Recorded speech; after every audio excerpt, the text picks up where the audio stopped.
A few days after Thanksgiving, my son and his wife invited me on a trip to a private island to make up for the harsh words they said. To start over. The moment we reached shore, they left. His wife turned back and smiled. "No one's coming for you out here, old man." Then she walked away and never looked back. They thought the island would be my grave. 2 months later, they saw my face on the evening news, and the color drained from both of theirs. Welcome to wise revenge if no one's told you today that your peace is worth protecting. I'm telling you now. Subscribe and drop a comment. Where in the world are you watching from? Your city, your country? Let's see how far this community reaches. This story includes fictional elements for entertainment and educational purposes. Resemblance to any names or locations is coincidental, but what this story teaches you is something you can carry forward. The turkey had been in the oven since noon. I remember that detail clearly because I had gotten up at 6 in the morning to brine it myself, the way my mother taught me, with rosemary and orange peel and exactly 2 tablespoons of black pepper. 35 years of Thanksgiving dinners in this house. 35 years of that smell filling every room, wrapping itself around the walls, making even the cold San Diego evenings feel like something worth coming home to. That was before Marcus opened his mouth. My name is Arthur Drake. I am 60 years old, a retired lieutenant colonel of the United States Marine Corps. And for the better part of 4 decades, I believed that the 2 things a man could always count on were the Corps and his family. The Corps never let me down. I should have paid closer attention to the other one. It started the way most disasters do, quietly, and then all at once. Marcus and his wife Chloe had arrived 2 hours late, which was nothing new. What was new was the way Marcus walked through the front door, not with the loose, distracted energy of a man running behind schedule, but with the tight-coiled posture of someone who had been rehearsing something the entire drive over. I noticed it the moment he stepped into the hallway. 30 years of reading men in the field will do that to you. You stop seeing what people want you to see and start seeing what they are actually carrying. Chloe hugged me at the door, both hands pressed flat against my back, her smile wide and warm and about 3 degrees too practiced. She smelled like expensive perfume and something underneath it that I could not name. She handed me a bottle of wine, a good one, nicer than their usual, and said, "We've been looking forward to this all week, Arthur." Not Dad. Arthur. She had never called me Dad. I had stopped expecting it years ago, but standing there in my own doorway holding that bottle, the word landed differently than it usually did. We sat down to dinner at 6:30. I had set the table the way Eleanor used to, the good china, the cloth napkins she embroidered the year before. She passed the small ceramic turkey centerpiece that Ethan had painted in 2nd grade and presented to me with the kind of pride that only an 8-year-old can manufacture. I had placed it in the center of the table that morning, without thinking much about it. Looking back, I think I was trying to fill the house with the people who weren't there anymore. For the first 20 minutes, things were ordinary enough. We talked about the drive down from Los Angeles, about the weather, about whether the Chargers had any shot at the playoffs. Marcus ate quickly, barely tasting anything, his knee bouncing under the table with a rhythm I could feel through the floorboards. Chloe watched him the way a stage manager watches an actor from the wings, not with concern, but with readiness. Then Marcus set down his fork. "Tarina," he said, "I need to talk to you about the company." I cut a piece of turkey and kept my eyes on my plate. "Go ahead." "We're in trouble."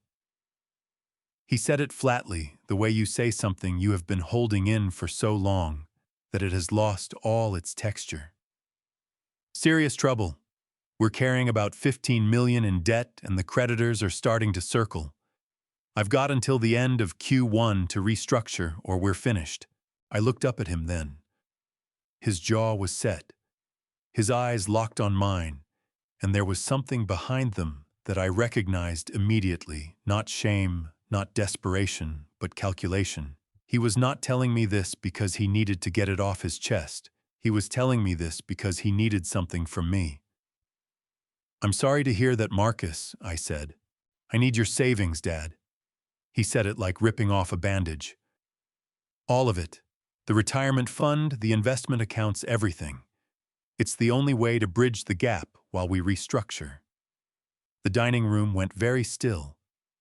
Outside, a car passed on the street. Somewhere down the block, someone's dog was barking at nothing. "That's my life savings," I said. "That's 30 years of service and 30 more years of careful living. I know what it is." His voice was sharper now, the rehearsed patience starting to fray at the edges. "And I know it's a lot to ask. But you have to understand, this is my business. This is everything I've built. If it goes under Chloe and I lose everything." Chloe reached across the table and covered Marcus's hand with hers. She looked at me with eyes that had gone soft and sorrowful on command. "We wouldn't be here if we had any other option, Arthur. You have to believe that." I looked at my son's hand beneath his wife's hand. I looked at the ceramic turkey Ethan had painted. I thought about Eleanor and about all the nights I had sat in forward operating bases in places I cannot name, in countries that did not want us there, thinking about this house and this table and the life waiting for me on the other side of the ocean. I had kept all of that intact for 30 years. Every dollar of it. Every single one. "No," I said. Marcus blinked. Whatever response he had prepared, it was not that one. "What? No," I said again. "I'm not going to give you my retirement savings to cover debts your company ran up. I'm sorry you're in a difficult position. I hope you find a way through it. But I worked for that money for 40 years, and I'm not handing it over." Something shifted in Marcus's face. The calculation disappeared, and something raw took its place, something I had not seen in him since he was a teenager. Something that looked almost like fury, but came from a place that was not quite anger. It was closer to humiliation. The humiliation of a man who had walked into a room certain of the outcome and found the door locked. He pushed back from the table. "Then let me be very clear about something," he said. His voice had dropped to a register I did not recognize, low and deliberate, each word placed with precision. "If you won't stand by this family when it matters, if you sit there and choose money over your own son, then as far as I'm concerned, we are done. No more holidays, no more phone calls, no more anything. You want to keep your savings, fine. Keep them. But from this moment on, you don't have a son." Chloe did not flinch. She did not try to stop him or soften the blow. She simply watched me with those carefully sad eyes and said nothing. And in her silence, I understood that this had been the plan all along, that the ultimatum had been agreed upon in the car on the way here, that the good wine and the practiced hug and the 20 minutes of ordinary conversation had all been preamble to this moment, this leverage, this final move on a board I had not known we were playing on. I looked at my son for a long time. Long enough that he started to shift on his feet, long enough that some of the fury began to drain out of his posture, and something uncertain crept in to replace it. He had expected tears or anger or a surrender dressed up as reconciliation. He had not expected this, a 60-year-old man sitting quietly in his dining room, looking at him the way you look at a map when you finally understand the terrain. I picked up my cloth napkin from my lap. I folded it carefully. Eleanor had always folded hers before she left the table, even if dinner was over early, even if things were hard, and I set it down beside my plate. Then I stood up, pushed my chair in, and walked to the front door. "Lock up when you leave," I said. "The spare key is under the blue pot on the porch." I stepped outside into the November air. The door clicked shut behind me. I sat in my truck for a long time, engine off, looking at the warm light coming through the dining room curtains. A man who spent 30 years in the Marines learns that the most dangerous moment in any situation is not the crisis itself. It is the silence directly after, when your body is still flooded with adrenaline and your mind is trying to catch up to what just happened. I had learned a long time ago not to make decisions in that silence. So I sat. I breathed. I let the cold settle around me. My phone buzzed on the passenger seat. A text from Marcus. 2 lines. Dad. I'm sorry. Can we talk? I read it twice. Set the phone face down on the seat. Started the engine. And drove. 2 weeks passed. I kept to my routine morning coffee at 5:30, a 4-mile walk along the waterfront afternoons in the garage, working on the old Indian Scout I'd been restoring since Eleanor died. The motorcycle gave me something to do with my hands when my mind got loud. Eleanor always said I processed things through my palms. She wasn't wrong. Marcus called 3 times. I let it go to voicemail each time. I wasn't punishing him, I just wasn't ready to hear whatever version of the truth he had prepared. In the Marines, we had a saying, never enter a room until you know what's waiting on the other side of the door. I applied that principle to phone calls from my son. On a Tuesday morning, 12 days after Thanksgiving, I was in the front yard pulling dead growth off the rosemary bushes when their car turned onto my street. I recognized the silver Audi from half a block away. I set down my pruning shears and straightened up and waited. Marcus got out first. He was dressed down jeans, a simple jacket, no watch. Deliberate, I noted. The expensive watch was always the first thing you noticed about him. Leaving it home was a costume choice.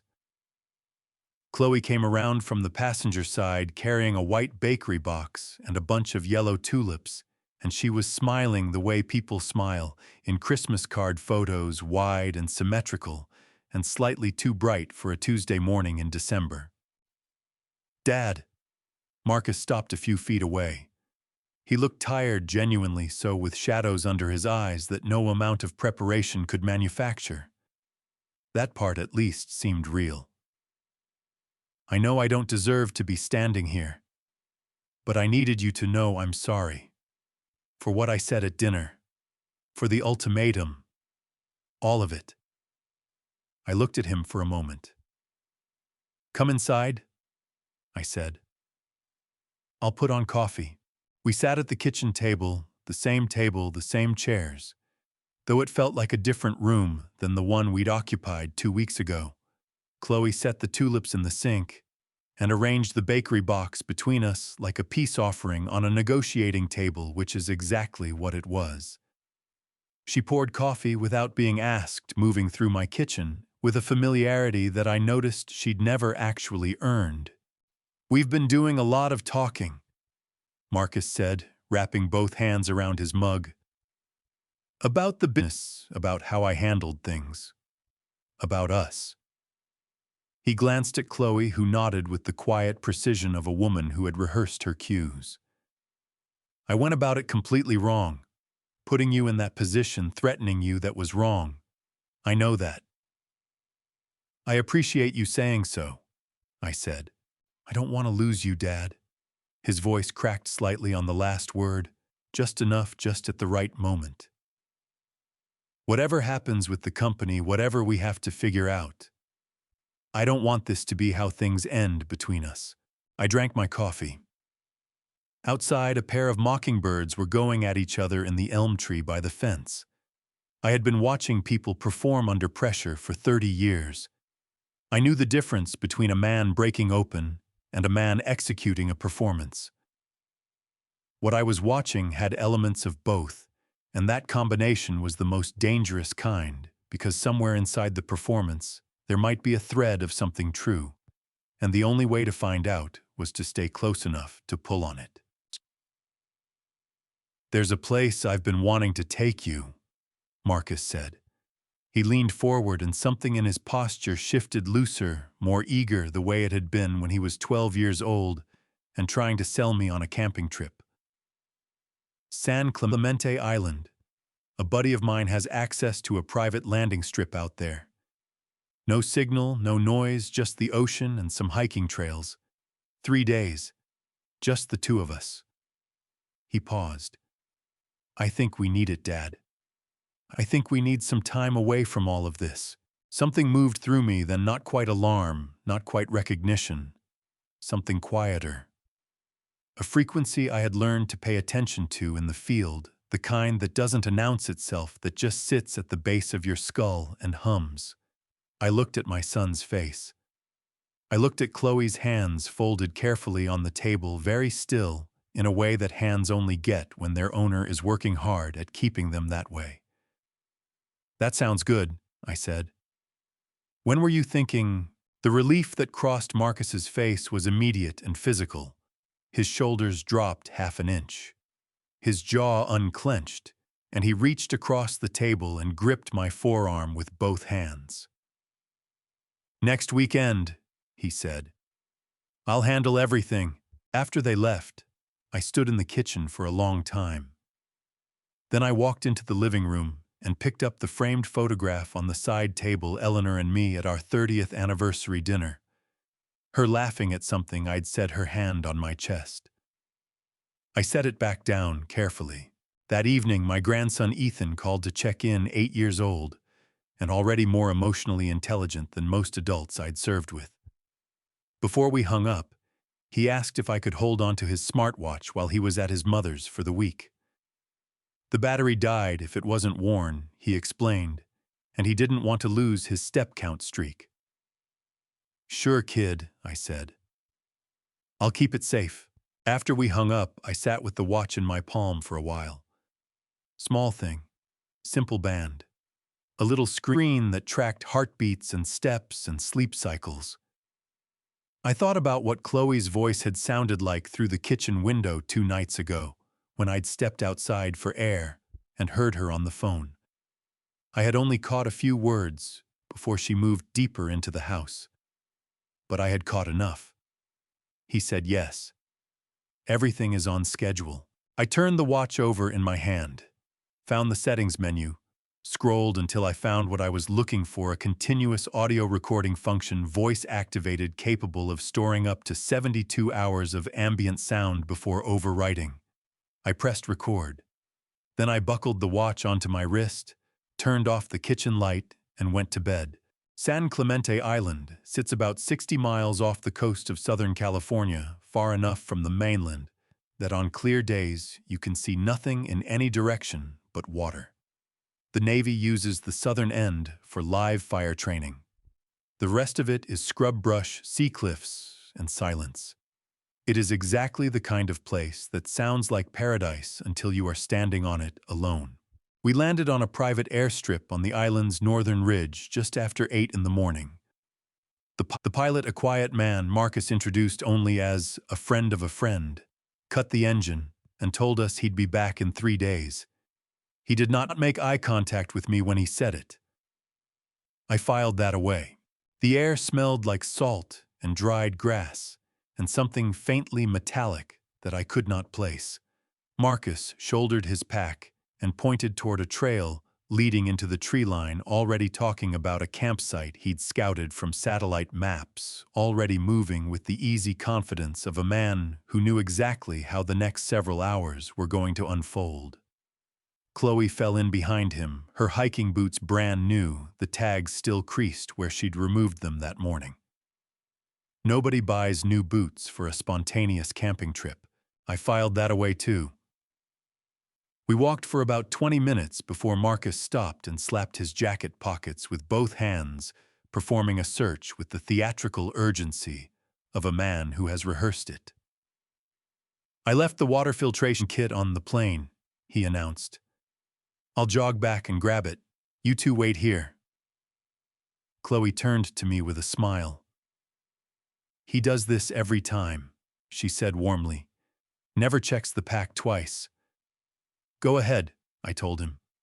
I'll be here. I watched Marcus disappear back down the trail. Then I turned and looked at the tree line, the ridge line, the angles of light through the brush. 30 years of field work had given me a particular relationship with terrain. I did not admire it so much as I read it, the way you read a room before you commit to entering. I was reading this one carefully. Chloe stood beside me, checking her phone with a small frown, as if surprised to find no signal. She put it away, looked at the tree line, looked back down the trail.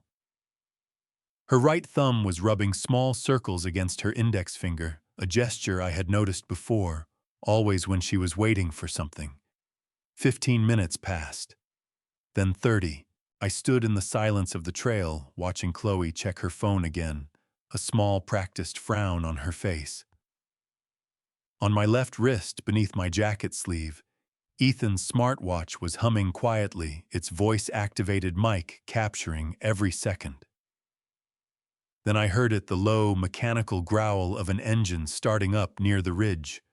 Not approaching, preparing to take off. Chloe took a slow step back. The warm, dutiful daughter-in-law routine vanished, replaced by a cold, calculating stillness that fit her far better. She didn't bother looking down the trail for Marcus anymore. "Marcus isn't coming back," she said, her voice entirely stripped of warmth or respect. "And I don't think I need to call you Dad anymore either." I turned to face her, my expression impassive, my eyes locked on hers. "What are you doing?" Chloe let out a short, dry laugh. She crossed her arms and took a step closer, keeping her voice low, though easily close enough for the watch on my wrist to catch every word. "You've been holding on to your pride for way too long, old man. You should have signed over the company rights 2 weeks ago, but you had to play the unyielding, righteous patriarch." She glanced around at the desolate scrubland, then back into my eyes. "There's no cell service out here. No one is coming to save you. Stay here and enjoy the peace and quiet you're always asking for, old man." She turned without another word and walked swiftly down a side path toward a secondary landing pad, where a light utility helicopter was already waiting her own ticket off the island. Through a gap in the brush, I watched the aircraft rise above the ridge, climbing hard toward the mainland, the morning sun catching the fuselage as it banked south. Chloe was gone. I stood completely still for 10 seconds, an old discipline, the pause before action, and let the full shape of the situation settle over me. The ground beneath my boots was hard-packed, decomposed granite, good traction. I had a pack on my back containing 3 days of supplies I had chosen myself because I had not trusted Marcus to pack for me. I had my field knife on my belt, a habit so old it was nearly involuntary. And on my left wrist, beneath my jacket sleeve, Ethan's watch was recording every sound within 20 feet. I was 60 years old, alone on an island 60 miles from the California coast, and my son and daughter-in-law had just sold me out. The grief hit first, a sharp physical thing, like a cramp in the chest, that had nothing to do with the heart and everything to do with it. I had known something was wrong. I had chosen to come anyway, because some part of me had needed to know for certain, needed to see it with my own eyes before I could close the door on it completely. Now I had seen it. Now the door was closed. I took one breath, then another. Then I adjusted the straps on my pack, turned away from the airstrip, and walked into the trees.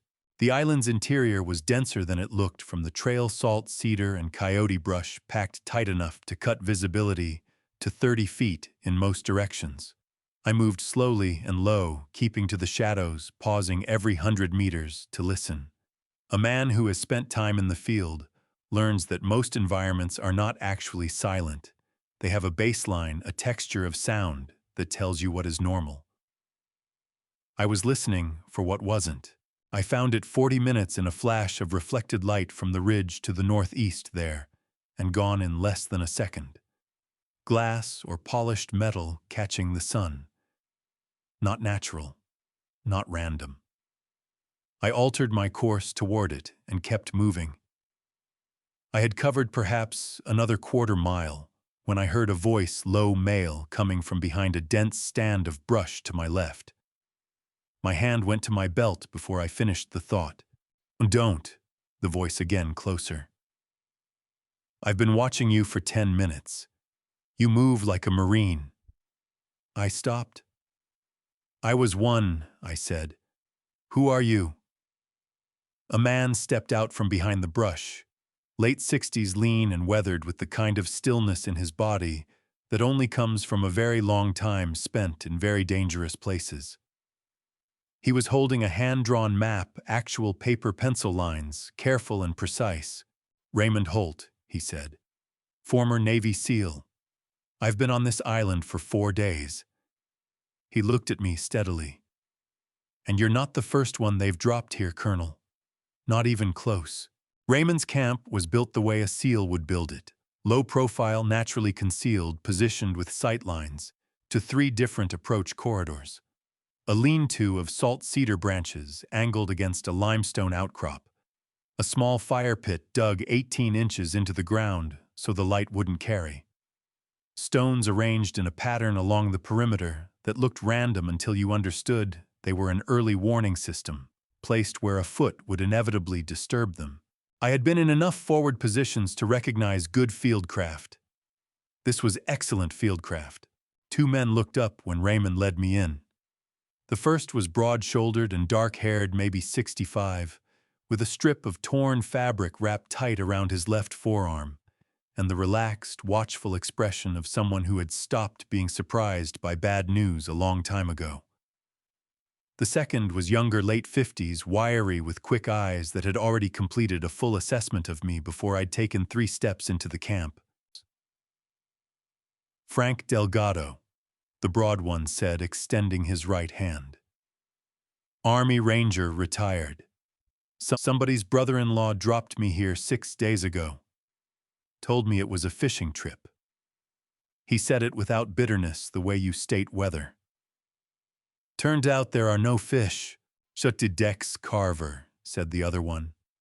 "Marine Scout sniper. My wife and her brother arranged the travel.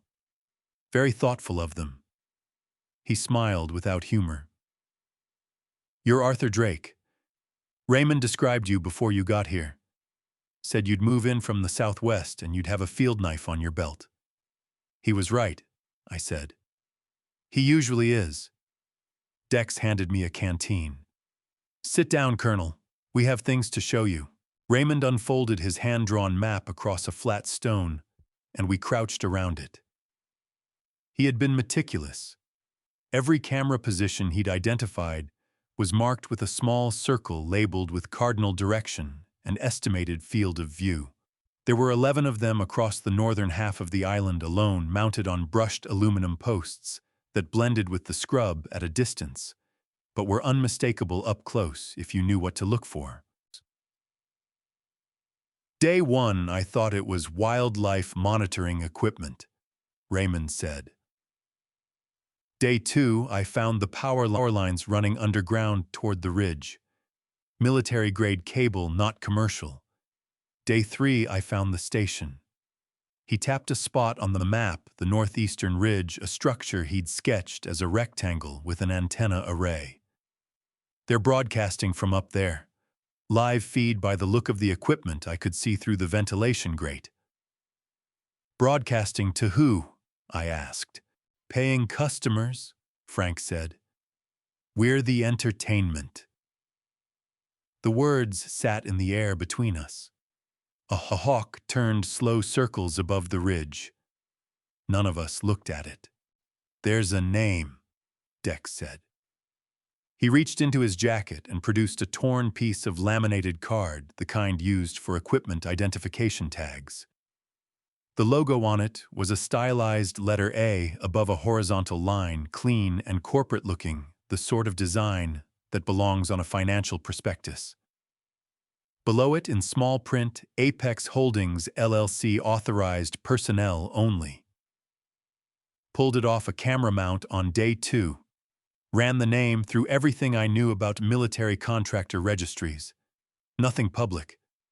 Whatever this is, it's been built to stay invisible. I looked at the card for a long time. Then I looked at Raymond. How many camera positions total? 17 confirmed.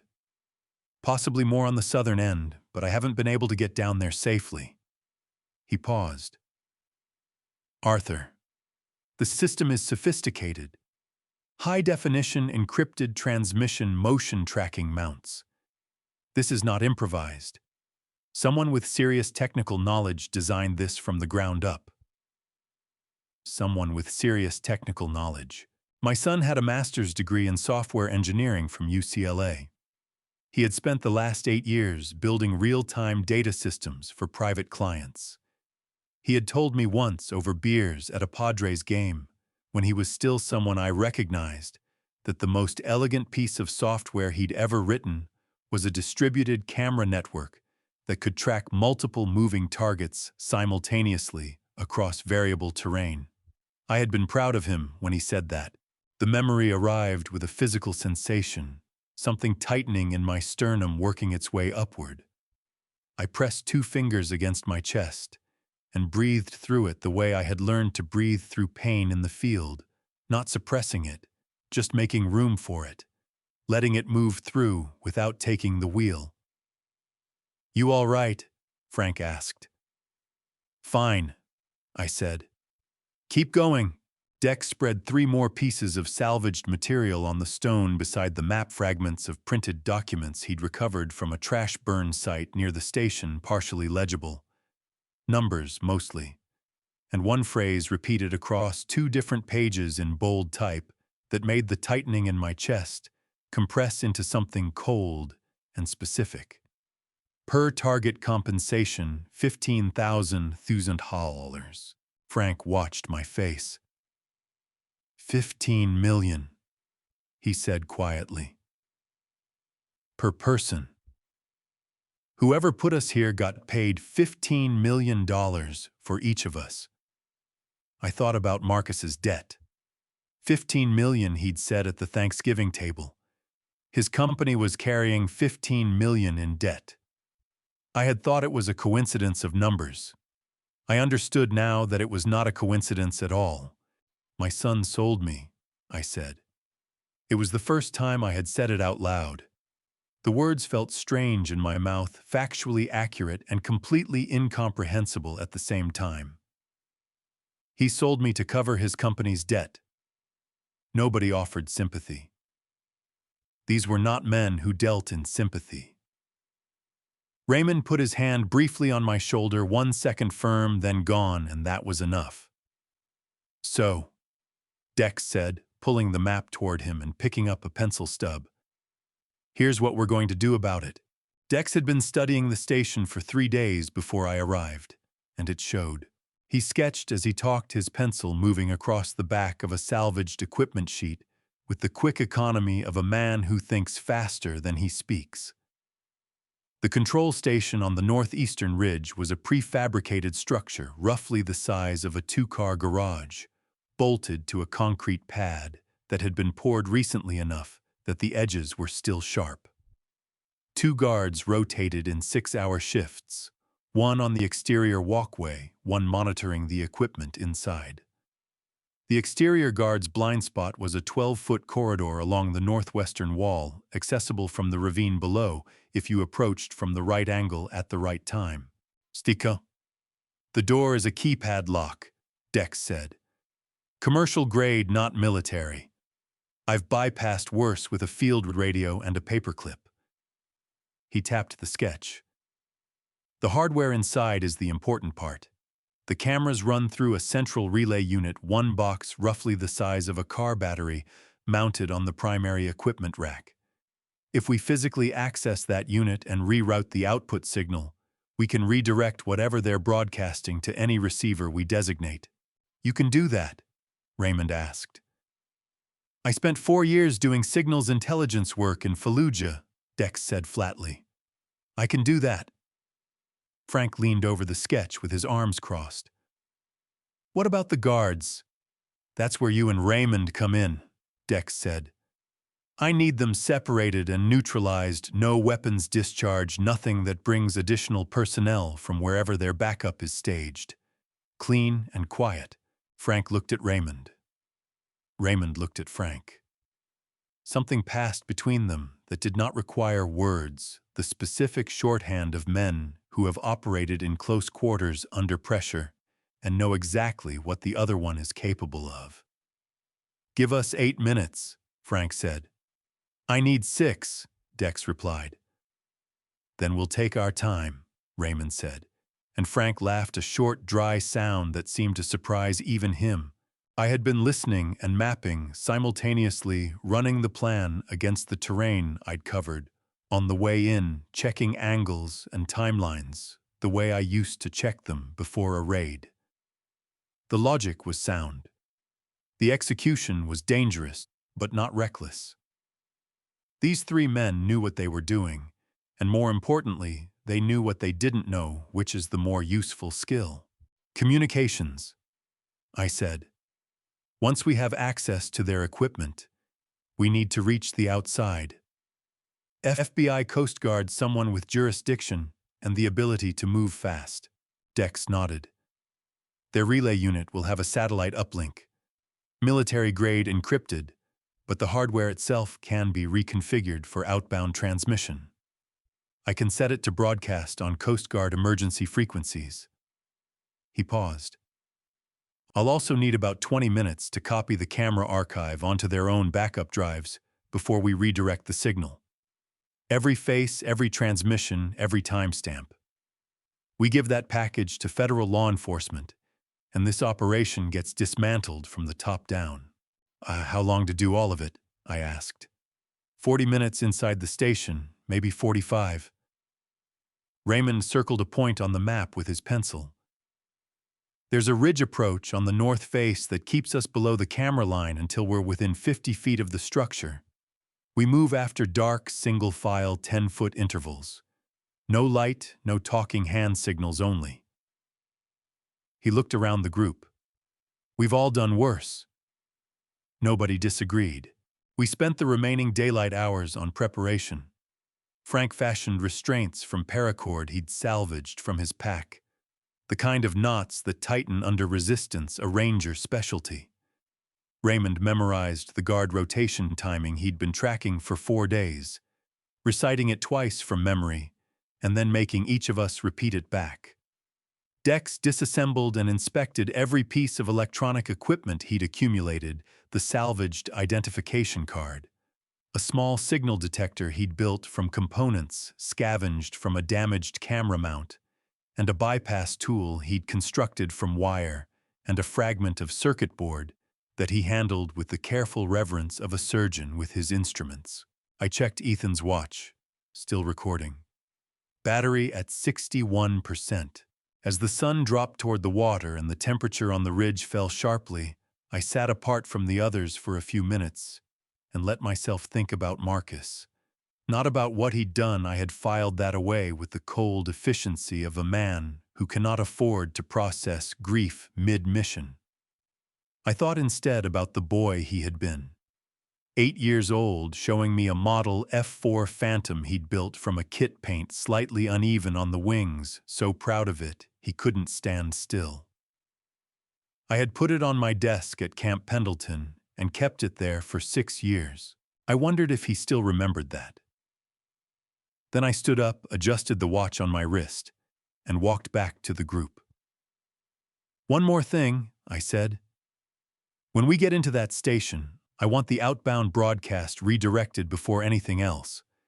Whatever they're transmitting right now, I want it going to a federal receiver instead." I looked at each of them in turn.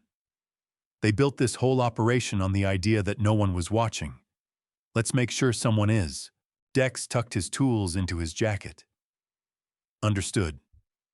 Raymond folded the map and slid it into his shirt pocket. Frank rolled his shoulders, twice an old habit loosening up, and glanced at the darkening ridge.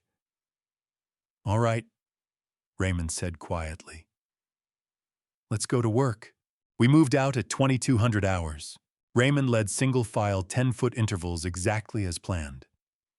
The moon was a thin crescent, which was good enough ambient light to navigate by, not enough to throw shadows that would carry to the ridge. I had operated in worse darkness than this, in terrain far less forgiving. But there is something about moving through unfamiliar ground at night with men you met 12 hours ago that requires a specific quality of trust. You extend it not because you know them well enough, but because the alternative is to go alone. And going alone is how people die. Frank moved behind Raymond with the quiet efficiency of a large man who had spent decades learning to take up less space than his body suggested. Dex was behind Frank, his salvaged bypass tool secured inside his jacket, his eyes tracking the ridgeline above us rather than the ground at his feet. I brought up the rear, watching our six, the knife on my belt, and Ethan's watch recording everything. We reached the base of the ridge approach Raymond had marked on the map and held position for 4 minutes, Raymond's count tracked by the slow curl of his fingers against his palm. The exterior guard completed his circuit along the northwestern walkway and disappeared around the far corner of the station. Raymond tapped Frank's shoulder once. Frank and Raymond went left. Dex and I went right. The northwestern wall was exactly as Dex had described, a 12-foot dead zone between camera angles close enough to the structure that we were moving along the aluminum siding before I fully registered that we'd covered the distance. Dex was already at the keypad, his bypass tool connecting to the panel's service port, with the practiced ease of a man who had done this in far less comfortable circumstances. 11 seconds. The lock disengaged with a soft click that seemed enormous in the silence. Dex eased the door open, and we went in. The interior of the station was cooler than the outside air and hummed with the low-frequency vibration of active electronics. Rack-mounted equipment lined both walls, servers, transmission, hardware, power conditioning units, and at the far end, the central relay unit Dex had described. It was exactly the size of a car battery, exactly where he'd said it would be, with a single amber status light pulsing steadily in the dark. A monitor on the left wall showed 12 simultaneous camera feeds, the island's interior live cycling through angles.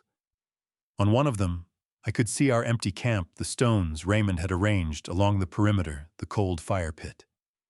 On another, the airstrip where we had landed that morning.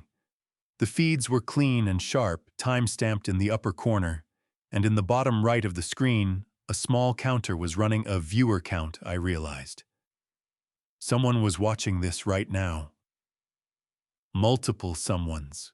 The number read 417. Dex was already at the relay unit, moving fast and certain, his fingers reading the hardware the way a blind man reads a page. 2 minutes, he murmured. Maybe 90 seconds. From outside came 2 sounds in quick succession, a brief scuffle, a grunt, then silence. Then Raymond's hand signal through the door's narrow window. 2 fingers. Both guards down. I stood at the door and watched the perimeter while Dex worked. The island was quiet around us. 417 people sitting in rooms I would never see, watching a screen, watching us, or watching where they thought we were. In 60 seconds, that was going to change. Archive copied, Dex said. Redirecting output now. The amber status light on the relay unit flickered twice, went dark for 3 seconds, then came back green. On the monitor, every camera feed blinked out simultaneously. The viewer counter dropped to 0. Dex pulled up the satellite uplink interface on the station's primary terminal and entered a frequency sequence from memory, the Coast Guard emergency broadcast channel, an encrypted military variant that he said would flag immediately at any active monitoring station within range. His hands moved without hesitation, and I watched him work and thought that this was what 40 years of doing one thing very well actually looked like. Transmitting, he said. He stepped back from the terminal and looked at me. Your turn, Colonel. I sat down at the terminal. The interface was military adjacent, not identical to anything I'd used, but close enough that the logic was familiar. I typed steadily and clearly the way I had been trained to transmit under pressure: unit identification, position, nature of emergency, number of personnel, request for immediate federal response. I attached the archive file. Dex had copied every camera feed, every timestamp, every face that had ever appeared on that monitor. Then I hit transmit. The satellite uplink indicator pulsed once, twice, 3 times, and held green. We waited. The station hummed. Outside, Frank's voice came low through the door. "We need to move. One of them is starting to come around."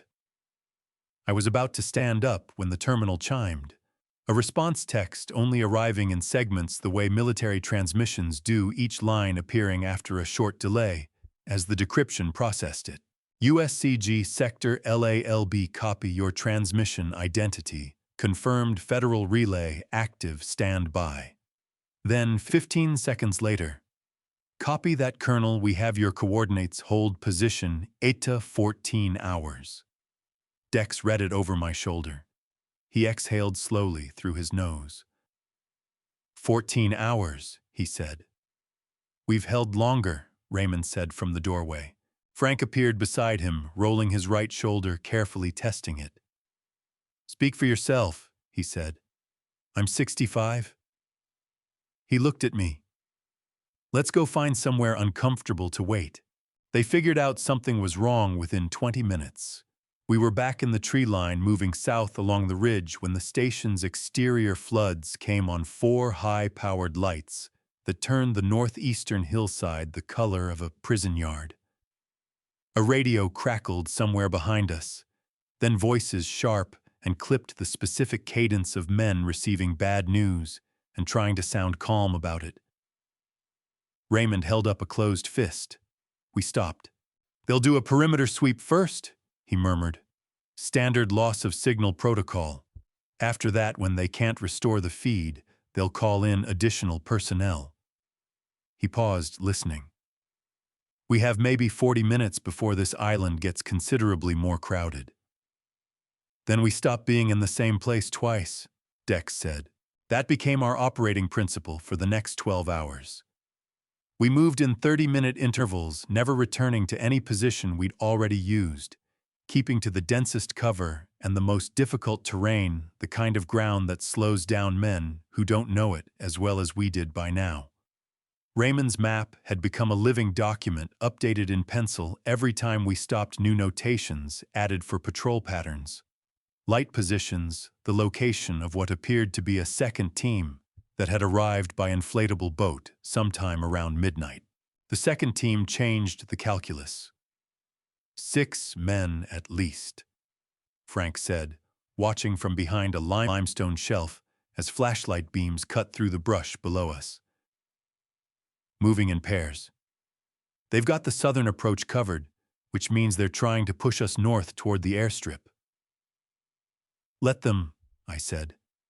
"North is where we want to be anyway." Frank looked at me. "The airstrip is open ground. The airstrip is also where the Coast Guard is going to need a landing zone," I said. "When they come in, I want us visible, and I want Apex's people between us and the water, not between us and the rescue." Raymond studied the map for a moment, then nodded once.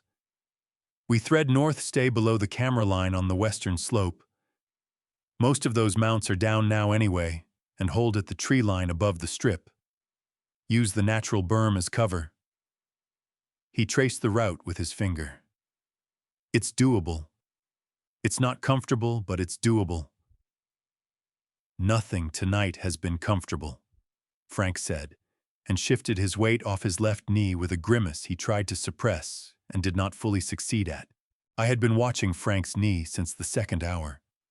He had not mentioned it, and I had not asked, because asking would have required him to acknowledge it, and acknowledging it would have cost him something he could not afford to spend right now. But I'd noticed the way he descended slopes, right foot first, always taking the weight on the stronger leg, a small adjustment so habitual he probably wasn't aware he was making it anymore. We moved out. The western slope was steeper than Raymond's map had suggested. 40 minutes of careful downclimbing and the dark hands on rock boots, finding purchase on loose shale that shifted and skittered under every step. Dex went ahead, testing holds before committing, calling back, in a voice just above silence. Frank came last, and I stayed close behind him, without making it obvious that I was staying close behind him. Halfway down, a flashlight swept the slope 30 yards to our right. We pressed flat against the rock face and held. The beam moved slowly, methodically, the way a trained searcher moves it, not random, but overlapping each arc, covering the blind spot of the last. Whoever was holding that light had done this before. 60 seconds. 90. The beam moved on. Frank's hand was gripping a rock outcrop 6 inches from my face, and I could see it shaking, not fear, but fatigue, the deep cellular exhaustion of a 65-year-old body that had been running on adrenaline and stubbornness for hours. He felt me looking and tightened his grip deliberately. "Don't," he said, barely audible. "Wasn't going to say anything," I said. "Good." He pushed off the rock face and kept moving. We reached the tree line above the airstrip at approximately 0400. The strip itself was a pale rectangle in the darkness, the packed earth reflecting just enough starlight to be visible. Empty. Quiet. The ocean beyond it was a deeper darkness, the horizon line barely distinguishable. We settled into the berm and waited. The next 2 hours were the hardest, not because anything happened, but because nothing did. Action is easy. Waiting is the thing that gets into you, that finds the cracks in your discipline and works at them. I thought about Eleanor. I thought about Ethan asking me to keep his watch safe. I thought about the viewer count on that monitor, 417 people who had paid money to watch 4 old men be hunted on an island, and I felt something move through me that was not quite anger and not quite grief, but lived in the neighborhood of both. At 0612, Frank touched my arm. On the eastern horizon, just above the waterline, a light was moving. Low and steady, not a star, not a plane. Then another. Then the sound reached us, the deep rhythmic pulse of Coast Guard rotors, the kind you feel in your sternum before you hear it with your ears, the sound I had been waiting 14 hours to hear. I stood up from the berm. Beside me, Raymond and Dex and Frank stood up too. 4 old men on a hillside above a dark airstrip watching the lights come in from the ocean. "Right on time," Raymond said. 14 hours and 12 minutes, Dex said. "They're late."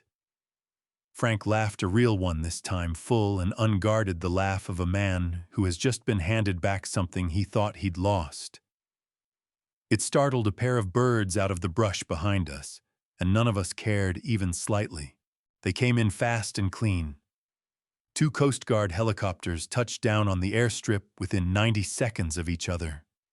Rotors still turning, side doors open before the skids hit the ground.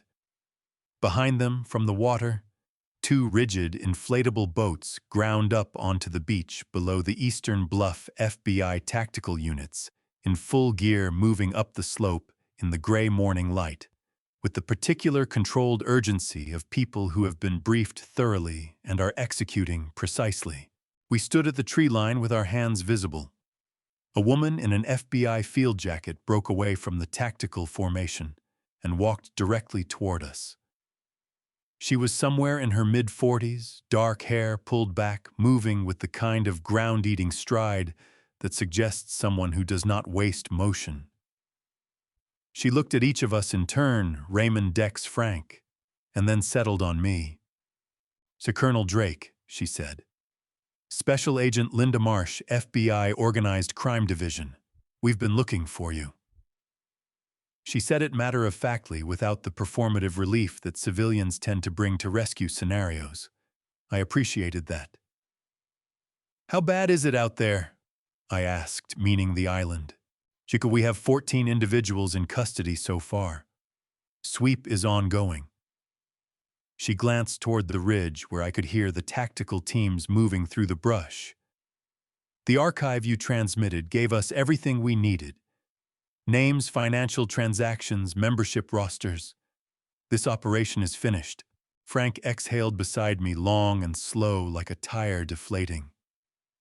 Dex sat down on the berm without ceremony and put his head in his hands, not from distress, but from the simple physical relief of a man who has been standing up for 14 hours and can finally stop. Raymond folded his map carefully and put it in his jacket pocket and said nothing, which was how Raymond processed most things. I watched the tactical teams work the ridgeline and felt something I could not immediately name. Not trust. Exactly something quieter and more complicated, like the feeling after a long surgery when the patient is stable but you haven't slept, and the adrenaline is leaving your body all at once, and you become aware of every hour you've spent on your feet. "Agent Marsh," I said. "My son, Marcus Drake, San Diego." She met my eyes steadily. "Taken into custody 40 minutes ago at his residence in Los Feliz. We've had him under physical surveillance since you made contact last night." She paused. "When Apex went dark on their end, Marcus had no way of knowing whether the island operation had succeeded or failed. He was still at home waiting for a confirmation call that never came. That's why he didn't run. He didn't know he needed to." Another pause. "The financial records you transmitted confirmed his role as the system architect. Wire fraud, conspiracy, federal racketeering. The U.S. Attorney's Office was waiting for the evidentiary package before moving. Los Feliz. Marcus had bought a house in Los Feliz 18 months ago. I had never been invited to see it. I had sent a card when they moved in. I did not know if they had hung it anywhere. His wife," I said. "Chloe Drake is currently holding a press conference at the Marriott in downtown Los Angeles," Marsh said. There was something careful in the way she delivered this, a deliberate neutrality. "She's been publicly claiming you went missing on a private hiking trip and that the family has been desperately searching for you. She's done 3 television interviews in the past 6 weeks." The information settled over me like cold water. "You let her keep going," I said. "It was not an accusation. Every interview she gives is additional evidence of conspiracy to conceal," Marsh said. "We've been building that case alongside the primary charges. When she walks out of that press conference today, we'll have 6 weeks of documented public misrepresentation on the record in addition to everything else." She paused. "We wanted her to feel safe. Safe people make mistakes." I thought about Chloe in my kitchen, pouring coffee she hadn't been invited to pour, moving through my house with borrowed familiarity. Safe. She had felt safe from the beginning. That had always been her most dangerous quality. "There's something else," Marsh said. She reached into her jacket and produced a folded document, preliminary. She said flagged during the financial investigation when her team ran a full background audit on all family members. Federal investigators routinely requested DNA verification in racketeering cases involving insurance fraud and beneficiary disputes. The results had come back 48 hours ago. She held the document out. I did not take it immediately. "It concerns your grandson," she said quietly. I took it, read it, folded it back along its creases, and put it in my shirt pocket against my chest. I did not say anything for a moment. A pelican glided low over the airstrip and banked toward the water and disappeared. The rotors on one of the Coast Guard helicopters spun down to silence. "I'd like to call my attorney," I said. "Of course." Marsh produced a satellite phone and handed it to me. "Colonel, what you and these men did last night was extraordinary. I want you to know that." "We did what we were trained to do," I said. 40 years ago. Turns out it keeps. I dialed Sterling's number from memory. He picked up on the second ring, already awake, already working. I had called him from the station last night on the satellite uplink, a 30-second conversation in which I had told him everything he needed to know and exactly what I needed him to prepare. "It's done," I said when he answered. "I know," Sterling said. "It's on the news already. Are you all right?" I looked at Raymond, who was watching the sunrise with his arms crossed and his chin up the way a man looks at something he wasn't certain he'd live to see again. I looked at Frank, who had finally sat down and was taking his boot off to examine his knee with the resigned expression of a man negotiating with his own body. I looked at Dex, who had produced a small notebook from somewhere and was writing in it with a stub of pencil field notes. Field notes, probably. Or maybe something else, something more personal. "I'm all right," I said. "Get the paperwork ready, all of it. We have a press conference to set up." A pause on the line. Then Sterling said carefully, "How do you want to play it?" "I want Marcus and Chloe in that room," I said. "Make them think I'm coming to settle. Make the invitation something they cannot turn down." I watched a Coast Guard officer lead a handcuffed man in a tactical vest down the airstrip toward the helicopters. One of Apex's personnel, head down shoulders, caved inward. "They'll come. People like them always come when they think they've won." "And have they?" Sterling asked. "No," I said. "They haven't. Arthur survived the island. But what he did next, that's where everything changes." Before I take you into the final chapter of this story, drop a number in the comments. Any number, just one, so I know you're still here with me. This community keeps me going. Heads up, some elements of this story have been shaped for storytelling and reflection. If that's not your thing, it's okay to step away, no hard feelings. The Marriott on South Figueroa Street in downtown Los Angeles had a ballroom on the 4th floor that could seat 300 people comfortably and 400 if you removed the cocktail tables and pushed the chairs together. Sterling had booked it 6 days ago under a corporate events holding name, and by the time I arrived at 7:15 that morning, his team had already arranged the room exactly as I had specified. A single podium at the front. 3 tables arranged in a shallow U-shape behind it facing the media section. No flowers, no branded backdrop, no visual noise of any kind. Just the room, the lights, and whatever people brought into it. I stood at the podium for a moment before anyone else arrived. The microphone was cold under my palm. The chairs were empty. The room smelled like carpet cleaner and recycled air, and the particular institutional neutrality of a space that has hosted 1,000 different events and absorbed none of them.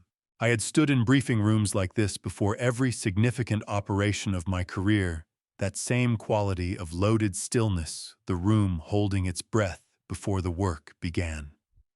I had learned a long time ago that the stillness was not emptiness. It was potential. Everything that was about to happen existed in it, already waiting to be made real. Raymond and Frank were in seats 3 and 4 of the front row civilian clothes, no indication of anything other than 2 older men who had arrived early. Dex was positioned near the side exit, which he had chosen himself without being asked, because Dex understood sightlines the way other people understood grammar instinctively and without conscious effort. Sterling was at the table to my left. 2 leather folders in front of him, a third one beside them that he had not opened yet. Linda Marsh and her team were in the corridor outside the main entrance, out of sight, with a federal arrest warrant that had been signed by a U.S. magistrate judge the previous afternoon. At 8:45, the media began filing in. Camera crews, print journalists, a handful of bloggers with press credentials, 2 local television anchors I recognized from the news coverage of the past 2 months. They arranged themselves with the efficient familiarity of people who attended these things, regularly checking sightlines, testing audio, comparing notes on whatever story they had already decided they were covering. They thought they were covering a family reunion. At 8:59, the door at the far end of the room opened. Marcus came in first. He was wearing a charcoal suit I had not seen before. Well-cut, conservative, the suit of a man presenting himself as someone who had been through something difficult and was facing it with dignity. He had lost weight. His face was drawn and pale in a way that might have read as grief to someone who didn't know him, but which I recognized as the particular gauntness of a man who had not been sleeping because he had too many variables to track.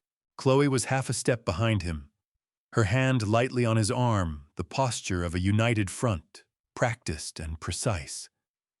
She was wearing deep blue, which photographed well under fluorescent light, and her expression was the one she had been wearing on television for 2 months. Sorrowful, composed, bravely holding together. They had a lawyer with them. Young, expensive shoes, briefcase that was too new and too shiny, the look of someone who had been told at the last minute that his clients had overruled his advice.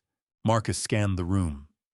His eyes moved across the front row, Raymond, Frank, and registered nothing because he had never met them and had no reason to connect 2 older men in civilian clothes to anything relevant. His eyes moved to Sterling, whom he recognized, and something shifted slightly in his expression, a recalibration quick and involuntary, the look of a chess player who has just noticed a piece he didn't account for.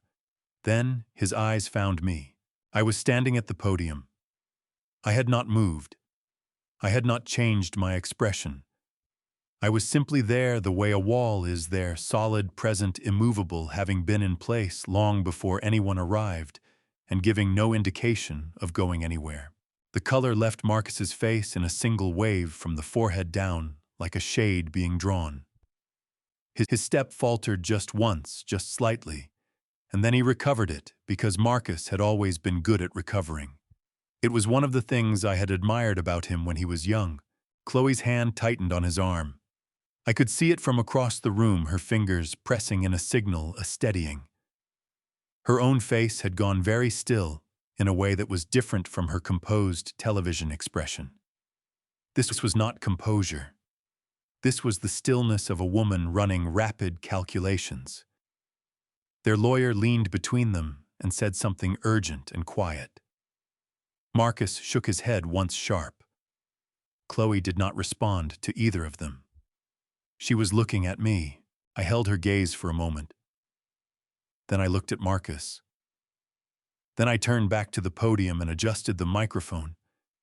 Behind me, I heard the media section come alive, the rustle of notepads, the soft percussion of camera shutters, the low electric hum of a room that has just understood that whatever it thought was about to happen, something else entirely is underway.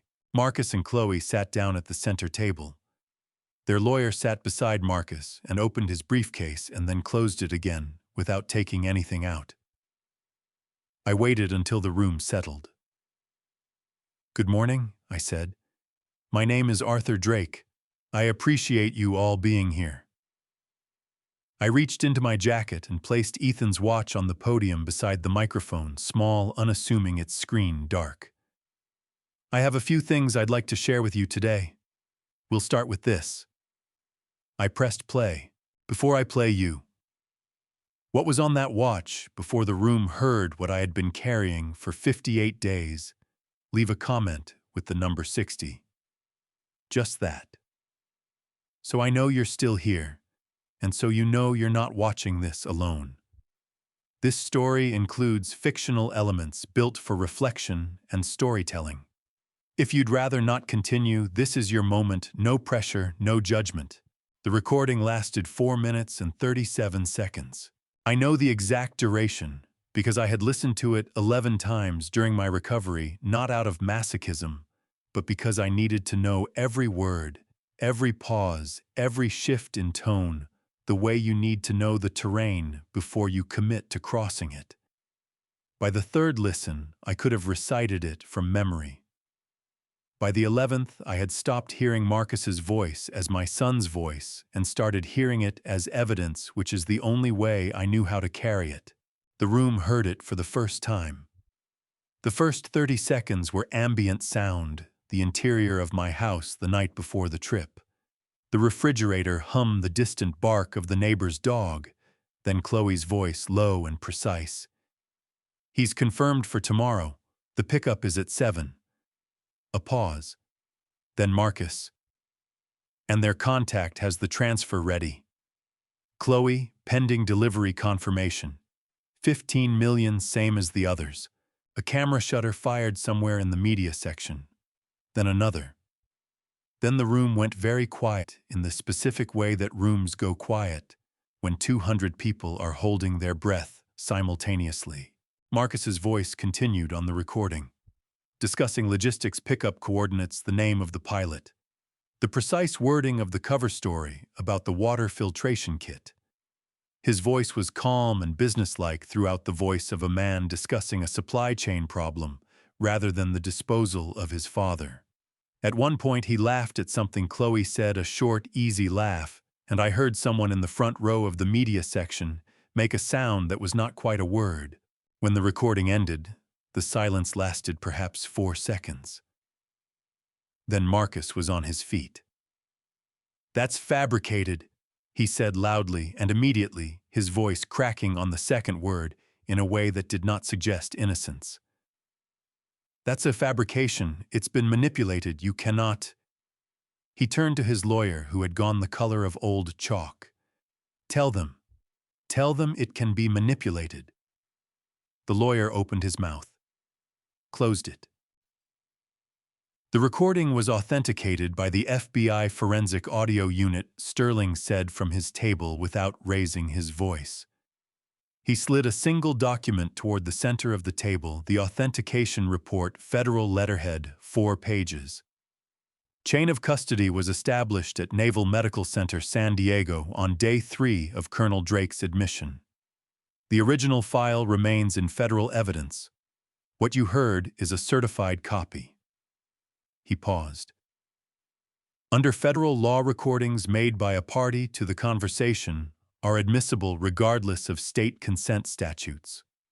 Colonel Drake was a party to every conversation captured on that device." Marcus's lawyer read the first page of the authentication report. His face did not improve. Chloe had not stood up. She sat with her hands folded on the table in front of her, that same careful stillness I had noticed when they walked in, but tighter now, the knuckles showing white. She was watching Marcus with an expression I had not seen on her before, not fear exactly, and not surprise. Something more clinical. The expression of a woman reassessing a situation and calculating her options. Marcus turned to her. "Say something," he said. "Chloe, tell them." "Marcus," she said very quietly. "Tell them it's not real." "Marcus." Her voice was flat and final, the voice of someone who has just made a decision. She did not look at him when she said it. She was looking at Sterling. Marcus stared at her for a moment. Something moved across his face, not understanding yet, but the first intimation of it, the shadow before the shape. He sat down. I let the room breathe for a moment. Then I opened the first blue folder on the podium and removed a single sheet, a summary document, 1 page. The financial forensics condensed into 11-line items that any journalist in the room could read and understand within 60 seconds. "This is folder 2, I said. I walked it to the center table and placed it in front of Marcus's lawyer rather than Marcus, because lawyers read documents faster than clients, and I wanted the information in the room quickly. Then I returned to the podium. The $15 million referenced in the recording was wire transferred from an Apex Holdings LLC account to a shell company registered in Delaware 18 months ago, I said. That shell company was wholly owned by my son. The FBI Financial Crimes Unit traced the full transaction chain in 11 days. I paused. The assets purchased with those funds, including the business entity Marcus Drake operated and the residential property at his Los Feliz address, are currently subject to federal forfeiture proceedings under RICO statutes. A U.S. District Court judge signed the forfeiture order 9 days ago. A forest of hands went up in the media section. I did not acknowledge them. Additionally, I said, I have filed a motion requesting that the court direct the net forfeited value after federal processing fees to the Special Operations Warrior Foundation, a nonprofit that provides college scholarships to the children of fallen Special Operations personnel. I looked at Marcus when I said this. He was staring at the table. The motion will be heard next month. I expect it to be granted. Marcus's lawyer leaned in and said something urgent into Marcus's ear. Marcus did not respond. He was looking at the folder summary in front of him with the fixed, unseeing expression of a man whose internal architecture has just shifted in ways he has not finished mapping. Chloe picked up the summary document and read it. Set it down. Straightened it against the table edge with 2 fingers precisely the way you straighten something when your hands need something to do. Then she looked at me. I reached for the 3rd folder, the black one, the one Sterling had not opened in my hospital room when I asked him to hold it. Folder 3, I said, is about you, Chloe. Her chin came up exactly half an inch. Her jaw tightened. And for the first time since she had walked into my house 14 weeks ago carrying yellow tulips and a story she had prepared in advance, Chloe Drake looked at me without anything calculated behind her eyes. Just fear, plain and unadorned and entirely real. I opened the folder slowly, not for dramatic effect, though I understood that the room would read it that way, but because I had been carrying what was inside it for 58 days, and I wanted to be certain in this final moment, before it became public, that I was doing the right thing. I had asked myself that question many times during my recovery. The answer had never changed. What was in this folder was not mine to bury. It belonged to the people it concerned, and those people had forfeited their right to control it the moment they put a price tag on my life. I removed 2 documents and placed them side by side on the podium. The FBI conducted a comprehensive forensic investigation of all financial and personal records associated with the Apex Holdings case, I said. Standard procedure in federal racketeering prosecutions includes background verification of all individuals connected to the primary subjects. That verification process in this instance included a court-ordered DNA analysis. I paused. The results concern my grandson, Ethan. The room went still. I heard Chloe draw a breath, sharp, involuntary, the kind that bypasses whatever control she normally maintained over her body. She pressed both hands flat on the table in front of her fingers, spread as if she needed the surface to stay level. The analysis confirmed that Ethan Drake does not share a biological relationship with Marcus Drake, I said. He is my grandson. He is not Marcus's son. For 3 seconds, nothing happened. Then Marcus turned to look at Chloe. I have seen men receive catastrophic news in the field, the kind that reorders everything that makes the landscape you thought you understood into something foreign and unnavigable. There is a specific quality to that moment, a particular blankness that precedes the full arrival of the information, like the pause between lightning and thunder. Marcus had that look now. He was staring at his wife, and the information was arriving in waves, each one carrying more weight than the last. Is it true? He said.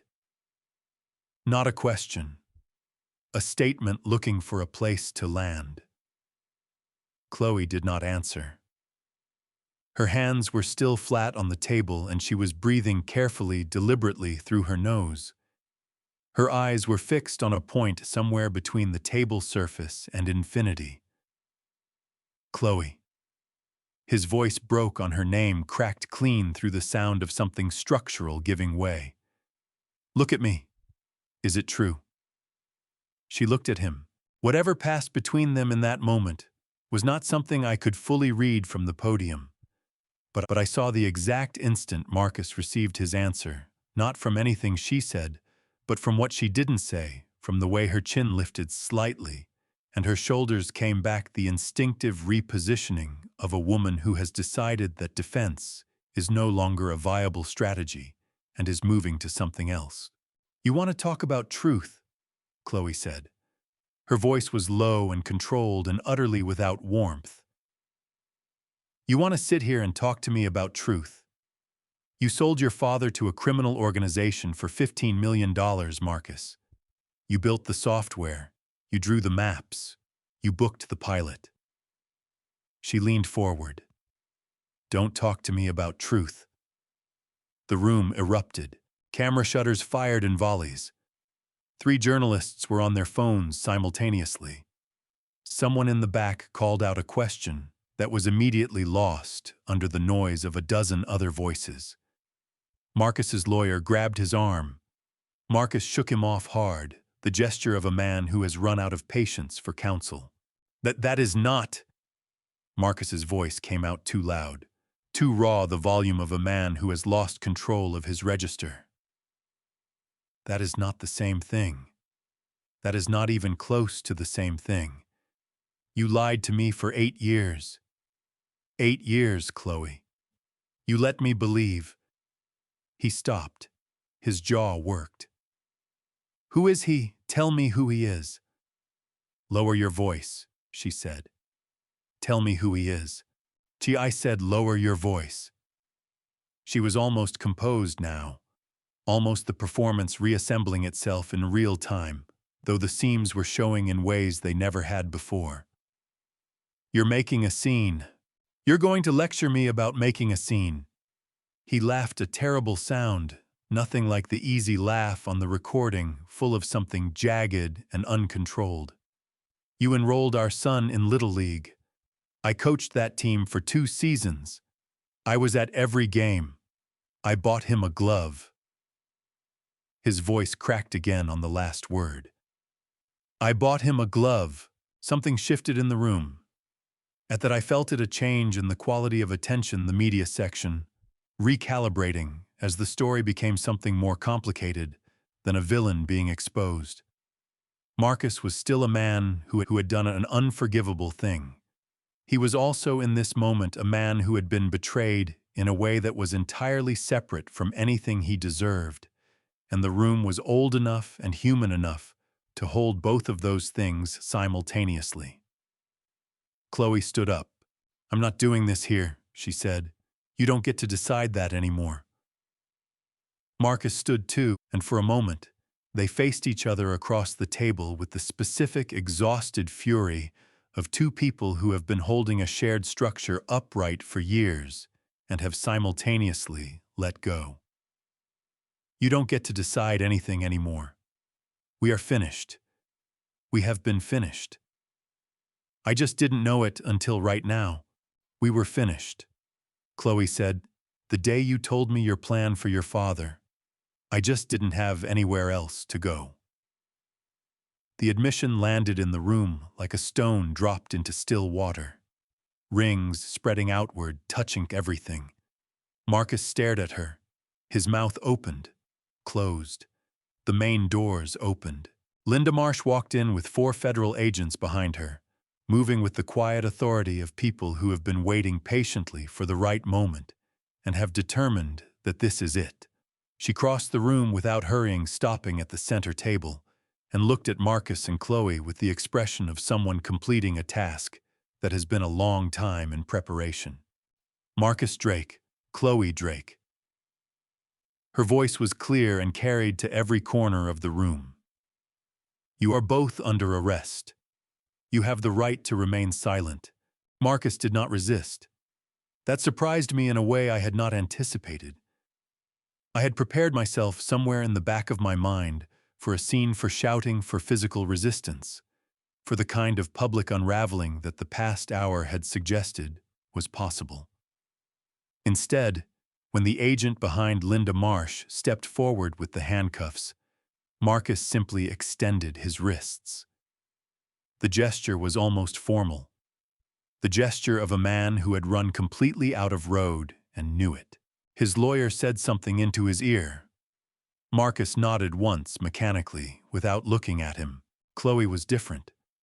She did not resist physically, but she talked a continuous low stream directed at Linda Marsh, at the agents, at anyone within range, her voice controlled and rapid cycling through indignation and cooperation and legal terminology in quick succession, the verbal equivalent of trying every key on a ring until one of them opened something.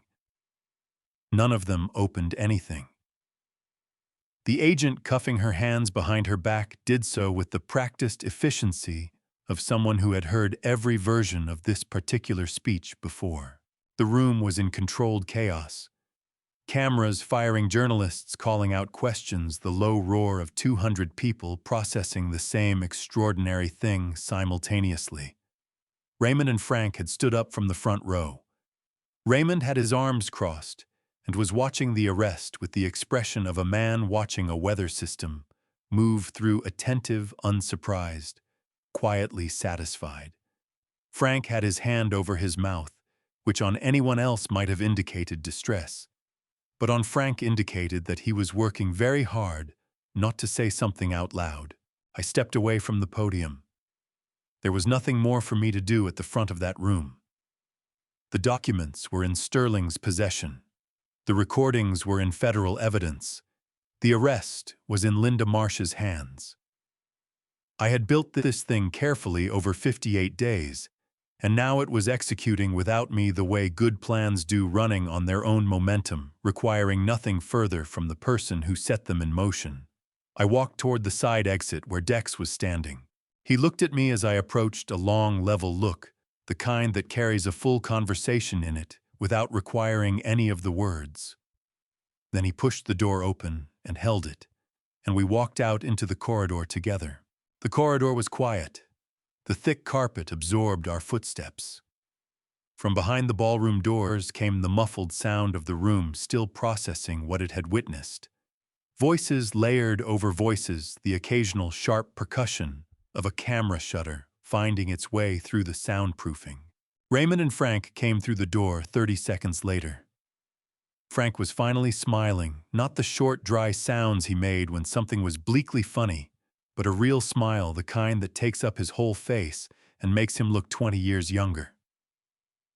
"Hell of a morning," he said. "It's barely 10 o'clock, Dex said. "Hell of a morning," Frank said again with emphasis, as if repetition made it more true. We were moving toward the elevator bank at the end of the corridor when I heard the ballroom door open behind us and footsteps accelerating on the carpet, the quick, purposeful stride of someone who has a deadline and knows it. "Colonel Drake." A woman's voice, young, slightly breathless. "Colonel Drake, I'm with the Associated Press. Do you have any comment on the arrest? Is there anything you want to say to the public or specifically to your son?" I stopped walking.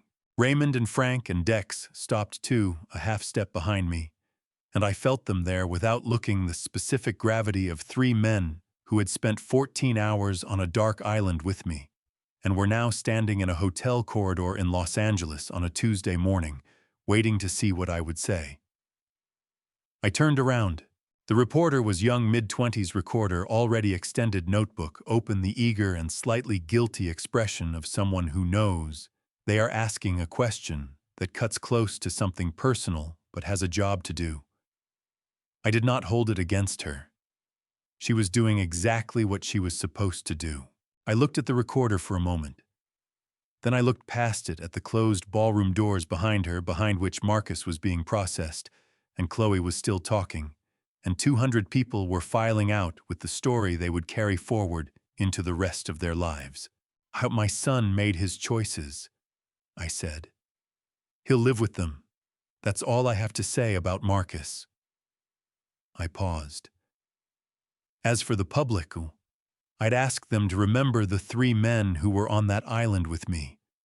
Raymond Holt, Frank Delgado, Dex Carver. Whatever I did out there, I did because they were there to do it with me.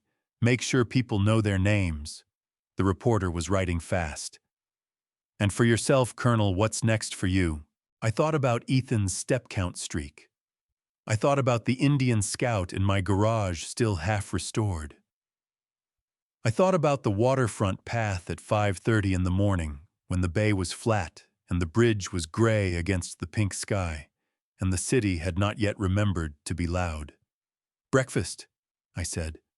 We haven't eaten. Frank made a sound behind me that was almost certainly a laugh converted at the last second into a cough, and not very convincingly. I turned back to the elevator. The 4 of us walked to it without hurrying. The doors opened. We stepped in. As they closed, I caught one last glimpse of the corridor, the reporter still writing, the ballroom doors still closed, the thick carpet running away in both directions, into the quiet of a building that was still figuring out what had just happened inside it. The elevator descended. Breakfast where?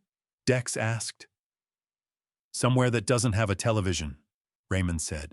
Shh, that's going to be difficult, Frank said, given that we are apparently on every television. The doors opened on the lobby. We walked out into the Los Angeles morning. We found a diner on West 7th Street that had no television and terrible coffee, and a laminated menu that had not been updated since approximately 2009, which made it the best possible option available to us at that moment. The booth was too small for 4 men of our collective dimensions, but we made it work the way soldiers make everything work, by not complaining about it and adjusting. Raymond took the outside seat on one side and sat very straight, which was how he always sat, as if his spine had made a permanent agreement with the vertical. Frank slid in beside me on the other side, his knee bumping the table support, his face registering this and immediately dismissing it. The waitress was in her 60s and had the efficient, unhurried manner of a woman who had been doing this exact job for a long time and had no particular need to impress anyone about it. She looked at the 4 of us without curiosity and asked what we wanted. Everything, Frank said. I want everything on the menu. She looked at him. The pancake platter covers most of it. Then 4 of those, Frank said. And whatever coffee you have, as much of it as exists. She wrote it down and left without another word. Frank watched her go with an expression of deep appreciation. I like her, he said. You like anyone who feeds you, Dex said. That is an accurate statement, and I refuse to be embarrassed by it. The coffee arrived in 30 seconds. Not good, Frank had been right about that, but hot and plentiful, which were the only qualities that mattered. I wrapped both hands around the mug and felt the heat work its way up through my palms and into my wrists, and thought about nothing in particular for a little while, which was a thing I had not been able to do for 58 days. Raymond set his mug down and looked at me across the table. How are you? He asked. Just that. No preamble, no qualification. I don't know yet, I said, which was the truth. He nodded as if that were a complete and satisfactory answer, which, coming from Raymond, it was. We ate when the food arrived. Genuinely, seriously ate the way men eat when they have been running on discipline and adrenaline for too long, and their bodies have finally been given permission to remember what normal feels like. Frank finished his platter and looked at Dex's with open interest, until Dex wordlessly slid 2 pancakes onto Frank's plate without being asked. Frank accepted this without comment, which was its own kind of eloquence. Somewhere around the 2nd cup of coffee, Frank set down his fork and said without looking up, My brother called me last week. The table went quiet. We all knew which brother he meant. What did you say? Dex asked. I didn't answer. Frank picked up his fork again. I'm not ready to figure out what that is yet. Maybe I won't be for a long time. Maybe I won't be ever. He shrugged a slow roll of those broad shoulders. But I'm sitting here eating pancakes in Los Angeles on a Tuesday morning instead of being dead on an island, so I figure I've got time to work it out. Nobody added anything to that. It didn't need anything added. I paid the check over significant objections from all three of them, which I overruled on the grounds that I was the senior officer present, which made Dex laugh a genuine unguarded sound that I had not heard from him before. Bright and slightly startled like a man who had forgotten he could make that noise. We stood on the sidewalk outside the diner in the Los Angeles morning, the sun fully up now, the street filling with the ordinary Tuesday business of a city that did not know or particularly care what had happened 4 blocks away in a hotel ballroom an hour ago. A bus went past. A woman walked a dog the size of a small horse. Somewhere above us, a helicopter crossed the sky, and all 4 of us tracked it automatically, without discussion, and then looked at each other and did not say anything about it. Raymond shook my hand first. His grip was the same as the first time, firm, brief, complete. "Call me when you get back to San Diego," he said. "I'm in Coronado. We can walk the Strand." "I'll do that," I said. Frank hugged me, which I had not anticipated, and which was like being embraced by a piece of furniture that had developed feelings. He said nothing while he did it. When he stepped back, his eyes were bright in a way he made no effort to conceal. "Took you long enough to show up on that island," he said. "I came as quickly as I could," I said. "Story of the Marine Corps," he said, and Dex laughed again, that same bright, startled sound. Dex shook my hand and held it for a moment. "The notebook I was writing in at the airstrip," he said. "I'm going to finish it. I don't know what it is yet, might be nothing, but I'm going to finish it." "I'd read it," I said. He nodded. Let go.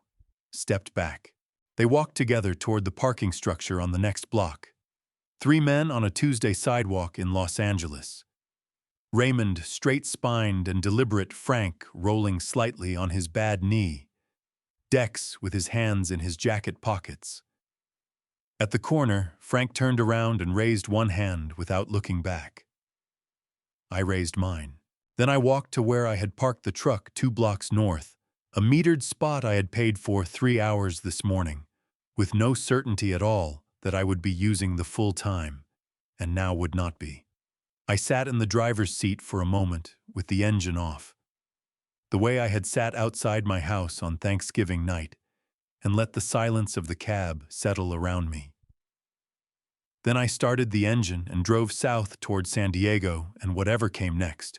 The drive from Los Angeles to San Diego is 120 miles on the I-5, and on a good day, with light traffic, it runs about 2 hours. I have made that drive more times than I can count, coming back from base visits, from medical appointments at the VA in Long Beach, from the occasional obligation in the city that required my presence and rewarded it poorly.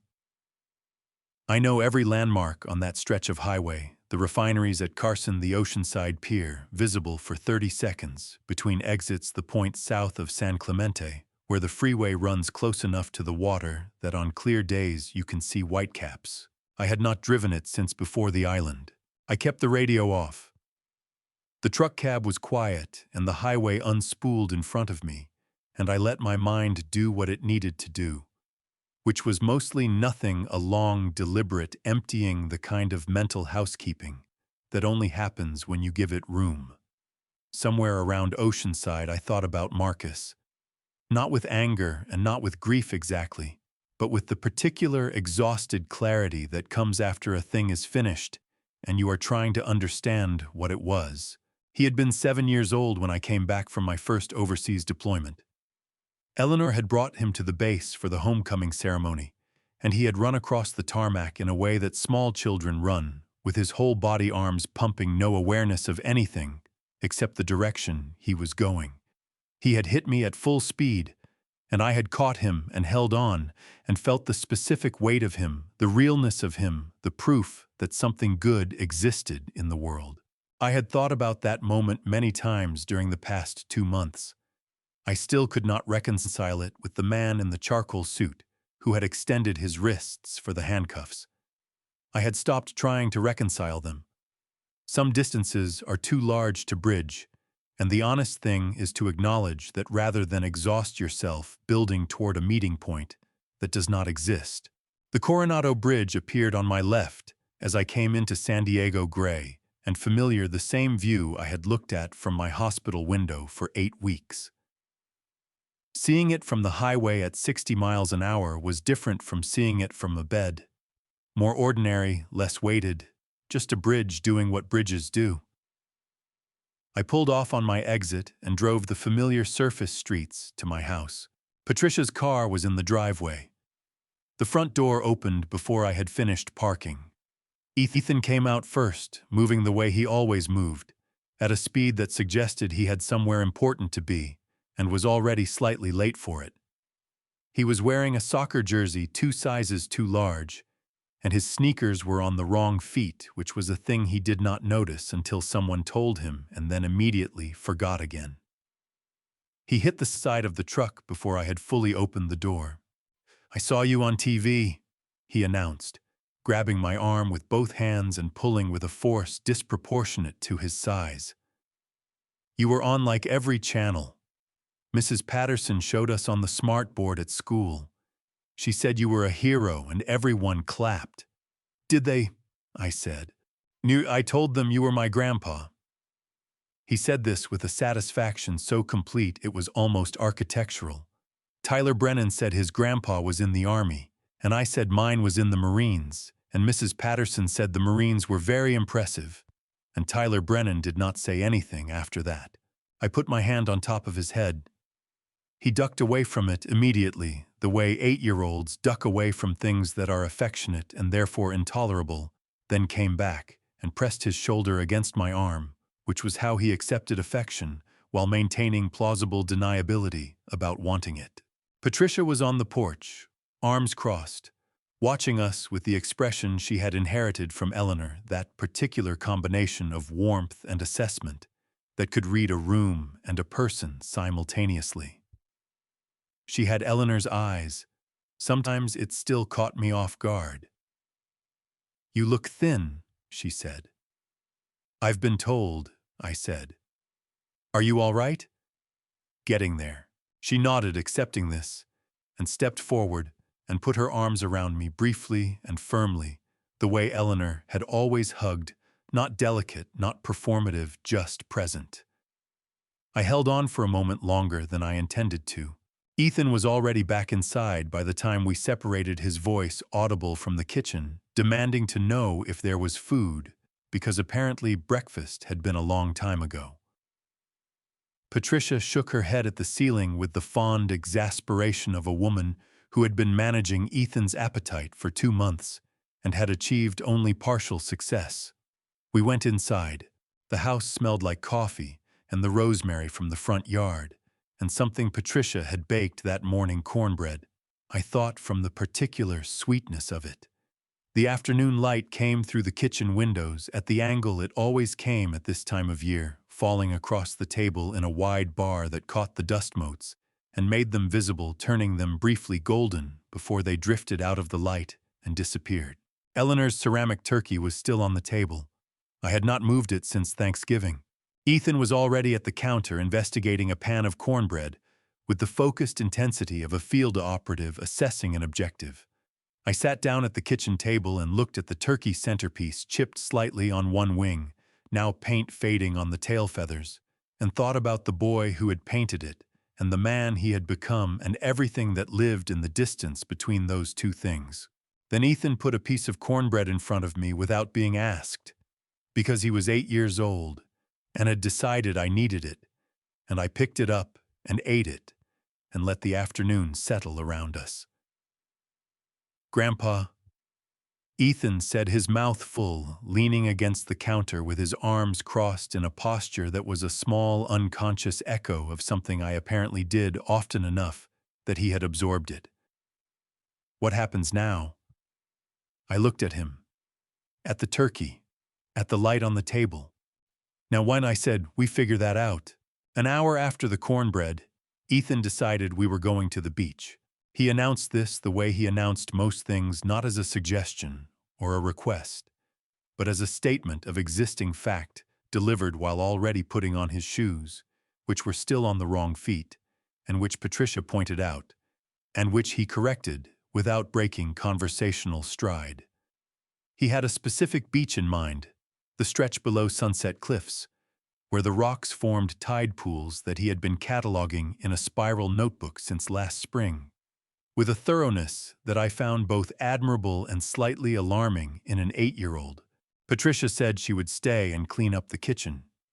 She said it in the tone of a woman who was giving two people time alone together and wanted credit for neither the generosity nor the perceptiveness of it. We walked the 6 blocks to the cliffs. Ethan talked the entire way about school, about Tyler Brennan's ongoing failure to impress anyone, about a documentary he had watched about tide pools that had apparently contained information so significant it needed to be relayed in full and with commentary. I listened and occasionally asked questions and felt the particular quality of his company settle over me, that combination of noise and warmth and relentless forward momentum that made the world seem like a place with more room in it than it sometimes did. The tide was out. The rocks were dark and wet, and the pools between them caught the late afternoon light and held it each one a small, separate world of anemones and hermit crabs and the occasional startled fish. Ethan went immediately to his preferred pool, third from the left, larger than the others, partially shaded by an overhang, and crouched beside it with his notebook open, resuming some private record-keeping project that had apparently been interrupted by the events of the past 2 months, without losing any of its importance to him. I sat on a flat rock above the pools and looked out at the water. The Pacific was running long and easy in the afternoon. Light swells coming in from the northwest, the horizon clean and sharp. A container ship sat far out motionless at this distance heading toward the port. 2 pelicans flew south along the cliff line, riding the updraft without moving their wings, covering ground for free. I reached into my jacket pocket and took out Ethan's watch. I had been carrying it since the hospital, since the morning Sterling came with the paperwork, and I had unclipped it from my wrist and put it in the inside pocket of my jacket, intending to return it when the time was right. I had not been certain when that would be. I was certain now. It was a small thing. Blue band scratched face, a crack in the lower right corner of the screen from some impact. Ethan had never fully explained. The battery was at 14%. I had been letting it run down deliberately for the past week, not wanting to charge something I was about to give back. The step count on the screen read a number I did not look at closely because it was not mine to know. "Ethan," I said. He looked up from his notebook. His expression was the one he wore when he was being pulled away from something important, tolerant but provisional, the look of a scientist interrupted mid-observation. I held out the watch. He looked at it. Then he looked at me. Something moved across his face, not the bright, uncomplicated happiness I might have expected, but something older and more careful, the expression of a child who understands more about what has happened than the adults in his life have explicitly told him. He climbed up from the tide pool and came and sat beside me on the flat rock. "You kept it safe," he said. "I did," I said. "You asked me to." He took the watch from my hand and turned it over, examining the familiar scratches and the cracked corner with the focused attention of someone taking inventory of something, returned after a long absence. Then he buckled it onto his and held it up to check the screen. 14%, he said with mild reproach. I know, I said. I turned the recording off after the FBI pulled the file. It's been running on regular mode since then. I'll explain the rest later. He accepted this with the pragmatism of a child who has learned that adults sometimes have reasons that require more time than is currently available. He leaned against my arm, that same shoulder press from the driveway, deliberate and deniable, and went back to looking at the tide pool from our elevated position. We sat like that for a while. The sun moved. The water moved. A wave came in larger than the others and filled the pools and receded, rearranging everything slightly. And Ethan made a note in his notebook about it, without lifting his shoulder from my arm. "Grandpa," he said after a while. "Yeah. Were you scared on the island?" I thought about it honestly, the way I tried to think about everything he asked me, not reaching for the answer that would be most reassuring or most impressive, but the true one. "At the beginning," I said. "For about 10 seconds. He considered this. What happened after 10 seconds? "I had things to do," I said. "It's hard to be scared when you have things to do." He wrote something in his notebook. I did not ask what. The container ship on the horizon had moved slightly, barely perceptible, but there the slow, patient progress of something very large covering distance without appearing to. The pelicans came back the other direction, still riding the same updraft, still not moving their wings. "I'm glad you came back," Ethan said. He said it simply, without drama, the way children state things that are important directly, and without ornamentation, as if the importance of the thing should be sufficient and does not require decoration. I put my arm around his shoulders. He let me this time without the deniability.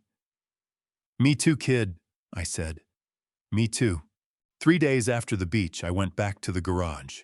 The Indian Scout was where I had left it, which is to say exactly where I had left it 5 months ago, before Thanksgiving, before the island, before everything. The rear fender was still detached, leaning against the workbench at the angle I had set it. The chrome tank was masked for painting, the blue tape edges beginning to curl at the corners from the months of undisturbed air.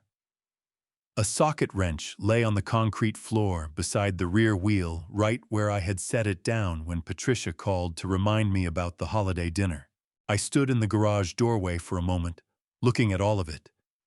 There is a particular quality to returning to an interrupted thing, the sense of a conversation that was paused mid-sentence and is now waiting without judgment for you to pick it back up.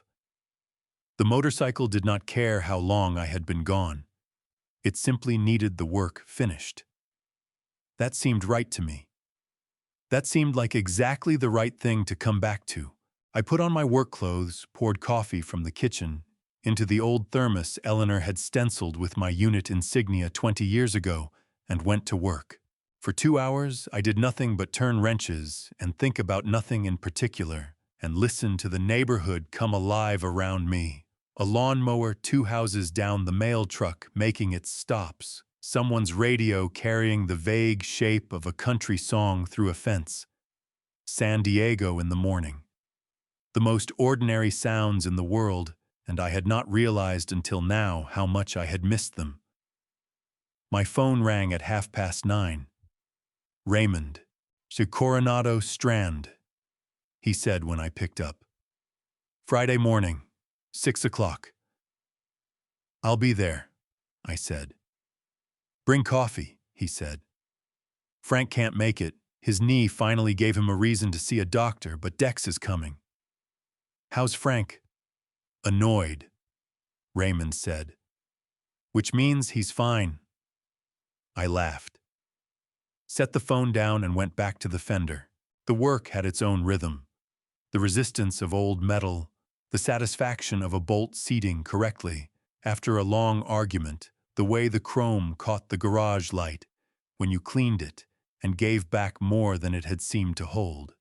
Eleanor used to stand in the doorway sometimes on Saturday mornings and watch me work without saying anything, just present, drinking her coffee. I had not thought of that in a long time. I thought of it now and let it sit there without pushing it away or pulling it closer. Sterling called at 11. The forfeiture motion was fast-tracked, he said. Judge Henley signed the order this morning. The net value after federal processing goes to the Special Operations Warrior Foundation. Official transfer in 30 days. Thank you, Sterling, I said. There's something else. A pause, the kind Sterling deployed deliberately when he wanted to make sure he had your full attention before he used it. The U.S. Attorney's Office called this morning. Marcus's public defender has indicated he intends to enter a guilty plea. All counts. Sentencing hearing in 8 weeks. I set down the wrench. A guilty plea meant no trial. It meant no courtroom, no testimony, no extended public excavation of everything that had led to a Thanksgiving dinner that ended with a door clicking shut and a man sitting alone in his truck in the dark. It meant a faster resolution and a longer sentence, and the absence of the particular cruelty of having to sit in a room and watch a defense attorney try to build a version of events in which my son was something other than what he was. All right, I said. I thought you'd want to know, Sterling said. I did, I said. Thank you. After I hung up, I sat on the garage step for a while with the thermos and thought about Marcus, about the guilty plea, about what it meant that he had chosen it, whether it was pragmatism or something else, something closer to an acknowledgement that there was no version of this worth fighting over. I would not know. I would probably never know.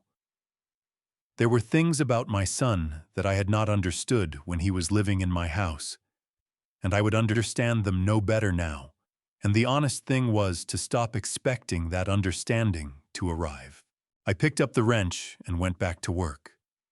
By early afternoon, the fender was reattached. By 3 o'clock, the tank was unmasked, and the chrome was clean, and the Scout was for the first time in 8 months. Something that resembled a complete motorcycle rather than a project.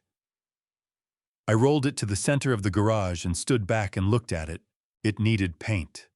The seat leather needed conditioning. There were still 3 or 4 hours of finishing work before it was truly done. But the shape of it was clear now. What it was going to be was visible, which is the most important moment in any restoration, the moment when the thing stops being a problem and starts being a promise. I took a photograph of it on my phone and sent it to Raymond with no message. He responded in 4 seconds with a single word. Good. I sent the same photograph to Frank, who responded 11 minutes later with a string of what appeared to be automotive enthusiasm expressed through creative spelling that I chose to interpret positively. Dex sent back a photograph of his notebook open to a page covered in handwriting, no caption. I stood the phone on the workbench and looked at the Scout for a while longer. Tomorrow morning I would do the 4-mile waterfront walk. Friday I would meet Raymond and Dex on the Coronado Strand at 6 o'clock in the dark. Sometime in the next week, I would call Patricia and take Ethan to the tide pools again and let him explain at length what he had found in the third pool from the left. Sometime after that, when I was ready, I would think about what came next, what shape the next chapter took, what it required of me, what I was willing to give it. For now, there was the garage and the motorcycle and the afternoon light and the coffee going cold in Eleanor's thermos. I picked up the conditioning cloth, got back to work. There are things I understand now that I did not understand on Thanksgiving night when I walked out of my own house into the dark. Betrayal does not announce itself. It arrives wearing familiar faces, speaking in voices you have loved for decades. And when it comes from your own blood, there is no clean way through it. Only forward. I will not tell you I handled everything perfectly. I did not. There were mornings in that hospital bed when I stared at the ceiling and wondered what I had missed, what I could have seen sooner, what a different father might have done to prevent all of it. If you are living something like this, do not do what I did and wait for proof before trusting what you already know. Your instincts exist for a reason. Listen to them earlier than I did. God put 3 men on that island with me when I had no business surviving alone. I do not think that was an accident. I think some things are placed in your path precisely when you need them most, and your only job is to be present enough to recognize them. These dad's revenge stories carry weight because the pain behind them is real. Family justice rarely looks like the movies. It is slow and costly, and it leaves marks. But it is possible, and it is worth it. I have seen what happens when family justice is denied, when people stay silent, absorb the damage, and protect those who never protected them. These dad's revenge stories exist because silence has a cost too. And sometimes the most powerful thing a person can do is simply refuse to pay it anymore. That is what family justice actually looks like. If this story meant something to you, if you have ever had to choose yourself over people who should have chosen you, first leave a comment. I read everyone.